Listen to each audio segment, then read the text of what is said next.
Good morning. This is Wednesday morning. I sure am glad to be with you today. I hope today's a wonderful day for you, and perhaps something we have today will be a blessing and perhaps an encouragement. I hope so.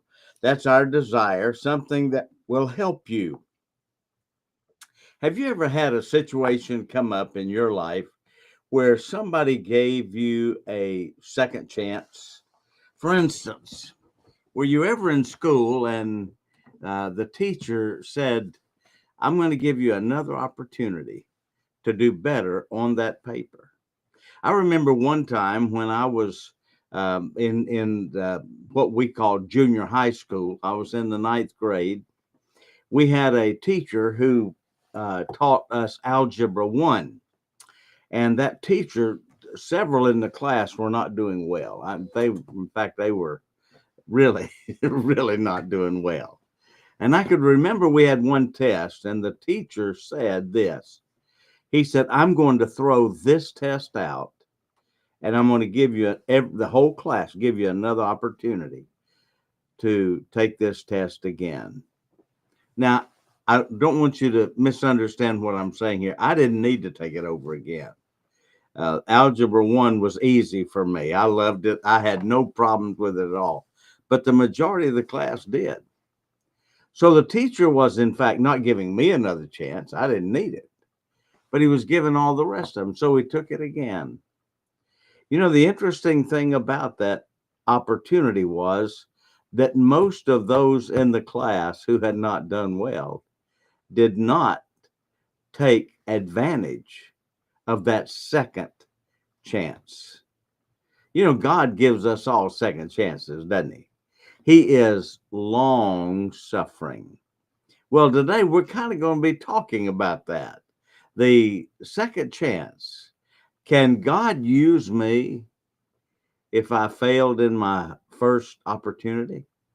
Can God use me if I somehow have uh, turned away from what He called me to do? Can God restore me and use me anyway? That's our idea today. And I hope that you'll stay with us. Our text is going to be found in 2 Timothy chapter 4.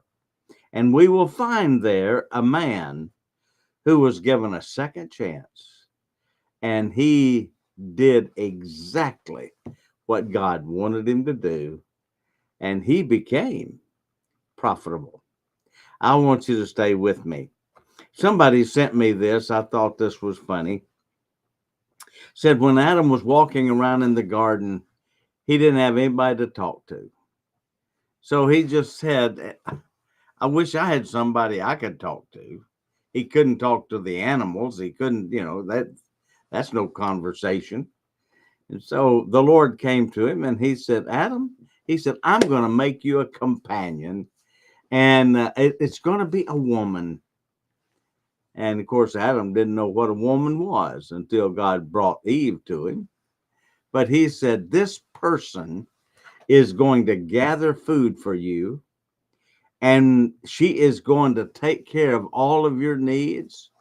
She's going to wash your clothes. She's going to clean everything for you.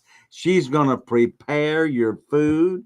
She's going to bear children for you. She will never ask you to get up in the middle of the night to take care of anything. She will never nag you. And she will always be the first to admit that she was wrong whenever there's any disagreement. And Adam looked at the Lord and he said, Lord, he said, what's this woman going to cost me? And the Lord said, an arm and a leg. And Adam said, what can I get for a rib? And the rest is history. Well, obviously that isn't true, but I thought that was, I don't know who comes up with those things, but I thought it was funny. What can I get for a rib? Well, I'm glad it wasn't our choice. God provided for us a completer and not just somebody to talk to. Although my wife and I have been talking to each other a long time. You know, somebody asked me, said, how long have you and Miss Price been together? Well, I said, we've been married for a little over 55 years. I said, but we have been a dating before we got married. We dated for 2 years before that. So about 57 years we have either been dating, engaged, or married. And I can tell you this, in our earliest days of dating, I didn't have any money. I mean, when I say I had no money, I mean I had no money. And the cheapest thing we could do was drive around in my little 62 Chevy and talk. And that's what we did. I am absolutely amazed that that precious girl stayed with me when I didn't have enough money to go around the block. I'm glad that wasn't what she was looking for, because if it was, I'd have been out from the start. But our relationship was built on communication, talking together. And we still talk together today, just like we did then. What a wonderful, wonderful time. Today, we're going to be talking about this idea of a second chance, a second opportunity, if you will. In 2 Timothy chapter 4, we have the story of the Apostle Paul letting it be known that his death is imminent. He said, I am now ready to be offered, and the time of my departure is at hand. And then he gives some other things. But in verse number 9, now remember, he's writing to Timothy. And Timothy is going to come to Paul in Rome. He was in the prison in Rome. And Paul says this to Timothy: do thy diligence to come shortly unto me. Literally what he's saying, yeah, you need to come quickly. For Demas hath forsaken me, having loved this present world, and is departed unto Thessalonica. Now notice, Demas left and never came back. And he says, Crescens to Galatia, Titus to Dalmatia. Only Luke is with me. And this is the one I want you to get. Take Mark and bring him with thee, for he is profitable to me for the ministry.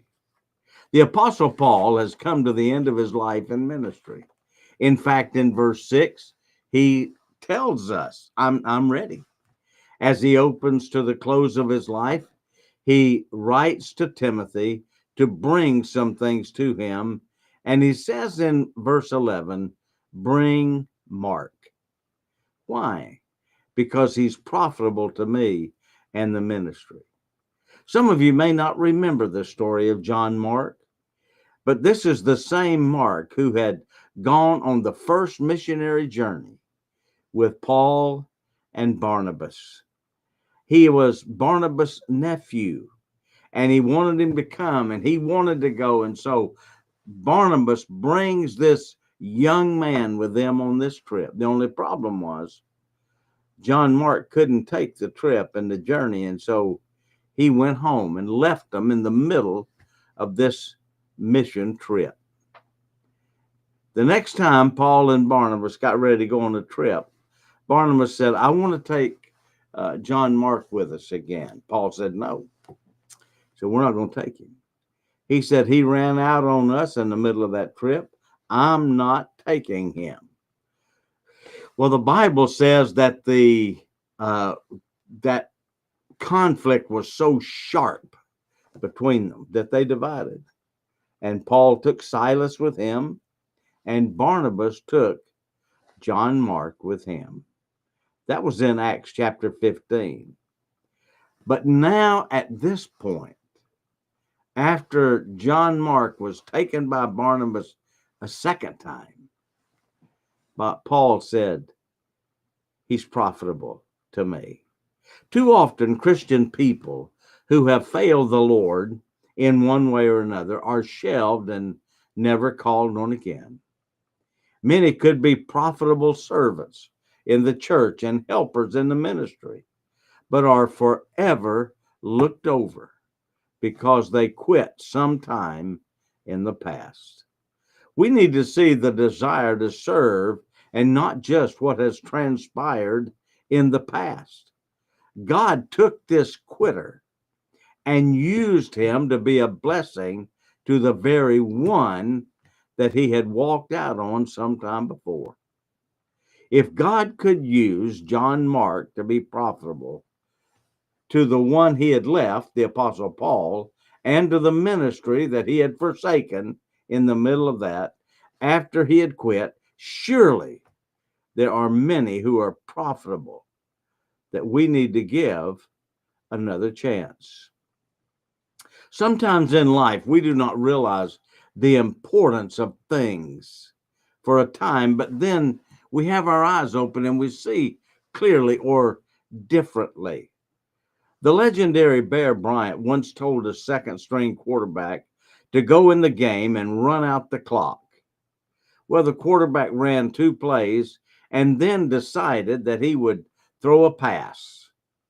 But instead of throwing that pass for a completion and a first down, he threw an interception. And when the guy intercepted, he was an All-American safety playing for the other team.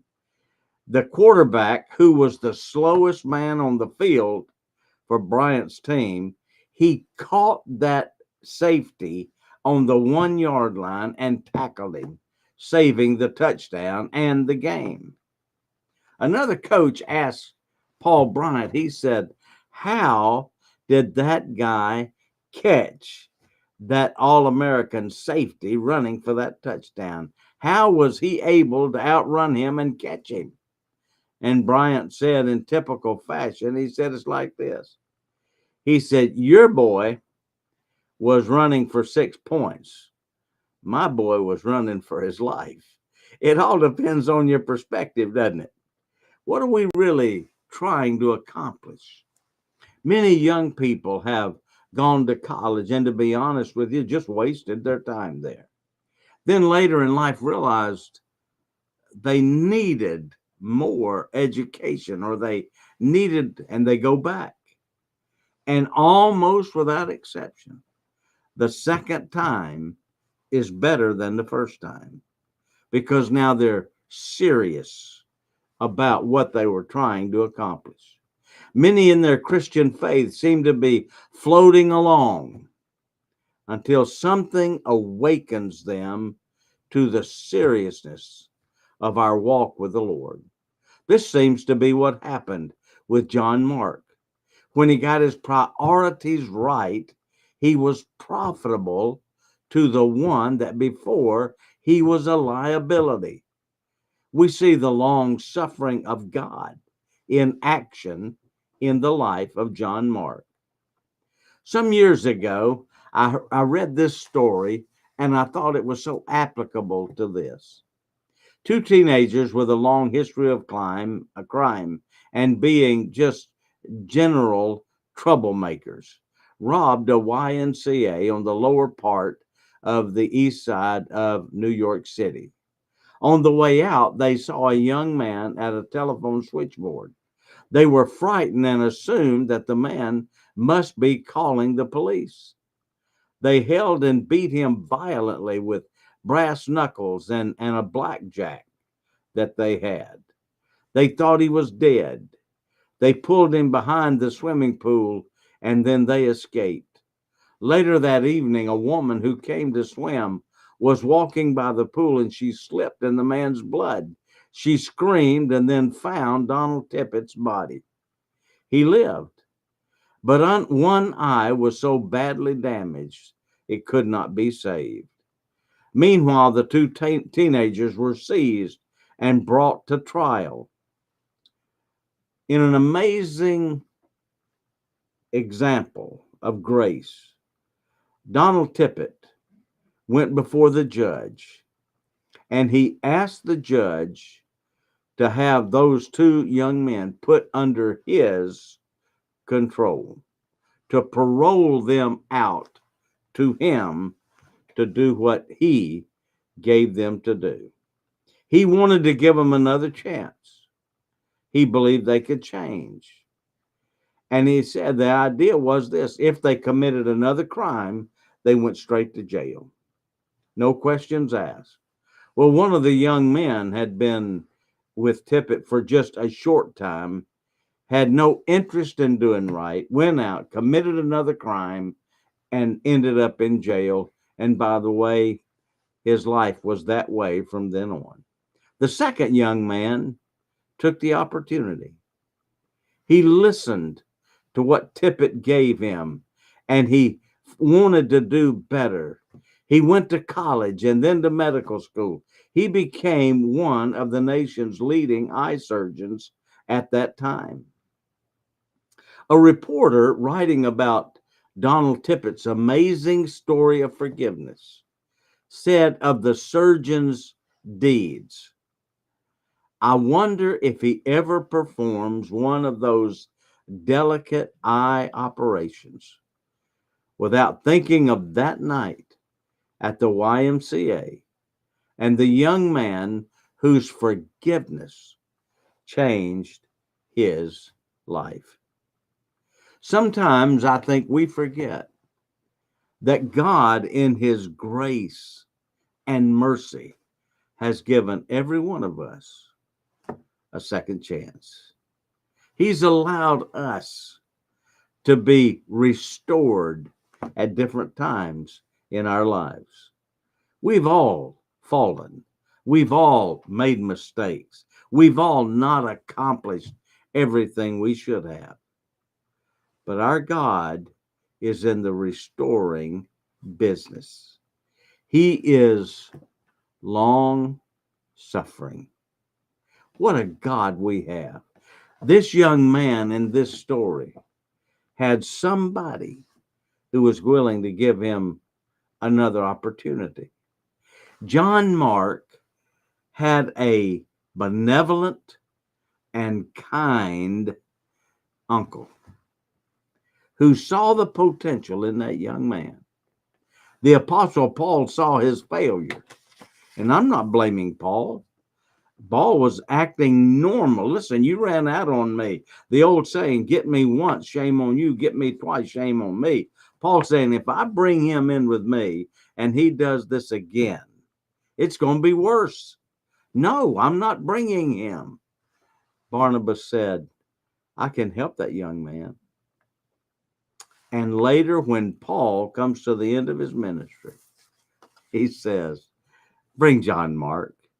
He is profitable to me, but in a greater sense, profitable for the ministry. Aren't you glad our God is like that? You see, God's grace gave Mark a second chance. And perhaps we should learn to be so gracious with others. God bless you for listening today. I trust you'll join us again tomorrow, right here at 8:30. God bless you today. That's my prayer.